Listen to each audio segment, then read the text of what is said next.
Finnish police chief raises concerns over rising youth violence and robberies. Forensic psychiatrist Kaisa Roiha's humane approach to treating dangerous patients. Heartfelt letter saves Afghan youth from relocation in Finland. Finnish government tightens unemployment benefits to encourage job seeking. Ilkka Kuskimäki, the new police chief of Finland, has expressed concerns about the increase in violence and robberies committed by young people. He believes that one of the main reasons for this situation is the change in parenting styles. Currently, more and more children and teenagers are being placed in out-of-home care facilities, which weakens the role of parents and lacks the necessary support from the community. Kuskimäki emphasized that society needs to invest more in supporting parents, helping them manage and guide their children. He also noted that the lack of timely intervention from parents could lead to more serious criminal behavior among teenagers. To address this issue, he proposed stronger support and intervention measures from authorities to curb the growing trend of youth violence.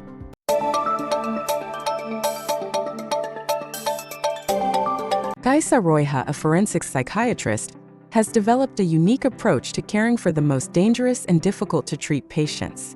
Instead of fearing or judging patients labeled as crazy or mentally ill, Roiha remains calm and always communicates clearly, even in tense situations like isolation or restraint. She believes that understanding and respect are key to preventing violence, and emphasizes that abuse of power by doctors can be as dangerous as the actions of the patients. With this humane approach, Roiha has contributed to positive treatment outcomes for her patients, helping them gradually return to normal life.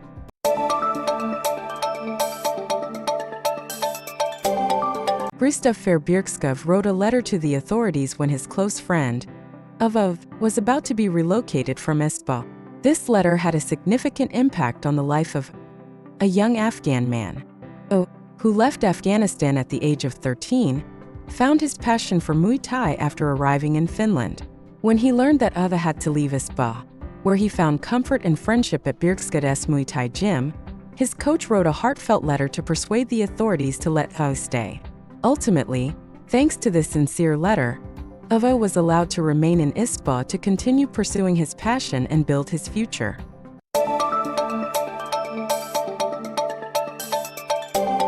From the beginning of September, the Finnish government implemented a series of changes to unemployment benefits to encourage workers to find jobs. One of the significant changes is the reduction of income-based unemployment benefits. After about 2 months of unemployment, the benefit will be reduced to 80%, and after 8 months it will be down to 75% of the original benefit level. Additionally, the conditions for receiving benefits have become stricter, with the required work period to qualify for benefits increased from 6 months to 12 months.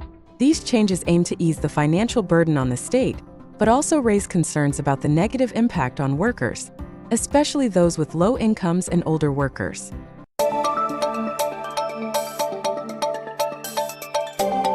The Petteri Orpo government officially raised the value-added tax VAT, and this change has generated mixed reactions among businesses. Some stores immediately adjusted prices to reflect the new tax rate, while others decided to absorb the additional costs.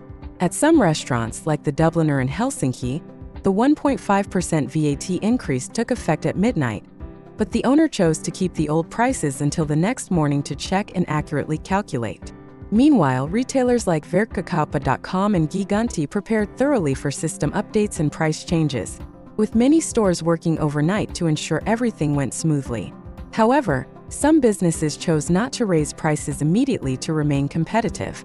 The impact of the VAT increase will gradually be felt by consumers and businesses, with many small companies reporting difficulties in adapting to the change.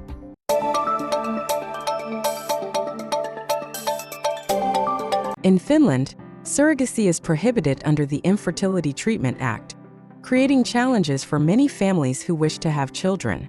The Simpukka Association is advocating for the legalization of non-commercial surrogacy, in collaboration with organizations such as Sateenkaariperheet and Vastaliitto.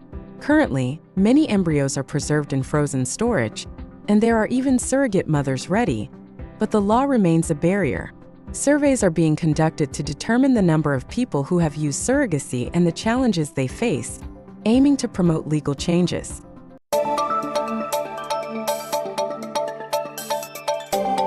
In Tampere, one of the most attractive cities for residents, local authorities are dumping millions of cubic meters of rock into lakes to expand land near the city center. While these projects create more living and recreational space, they have severely damaged the lake ecosystems. For example, the Nesijärvi area has shrunk by tens of hectares in recent years. The landfilling has destroyed aquatic habitats, including fish, bottom-dwelling animals, and underwater plants.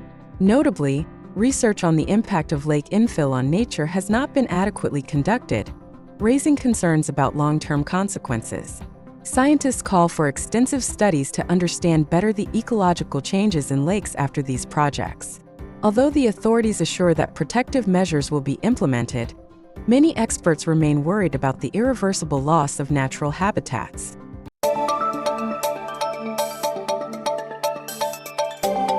The Alvar-Aalto-designed residential area in Sunila, Kotka, is facing destruction by the Ytimenivertia insect, which is damaging the ancient pine trees. This is visible through the falling branches and the tops of trees appearing bald. Sunila, which is currently a candidate for UNESCO World Heritage status, is concerned that the presence of this insect could affect its chances of receiving the title. Pro Sunila, a local architectural preservation organization, emphasized that the combination of Aalto-S works and the natural landscape is crucial, and thus, they aim to limit damage to protect the cultural value of the area.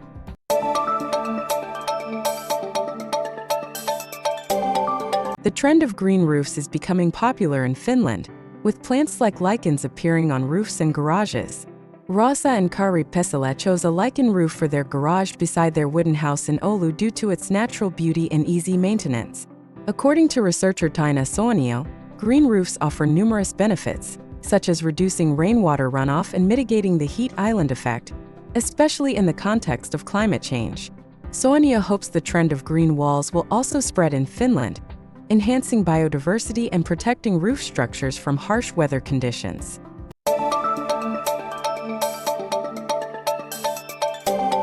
Comic artist Petteri Tikkanen documented the first 2 years of the COVID-19 pandemic through unique drawings on toilet paper.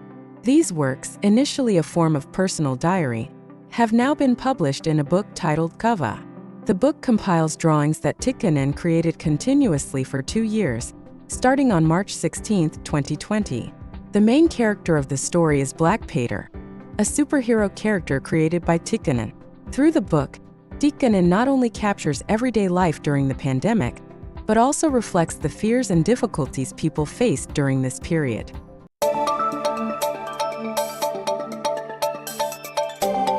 Samuli Edelman returns to his old role after 25 years in the sequel to the movie Hayat.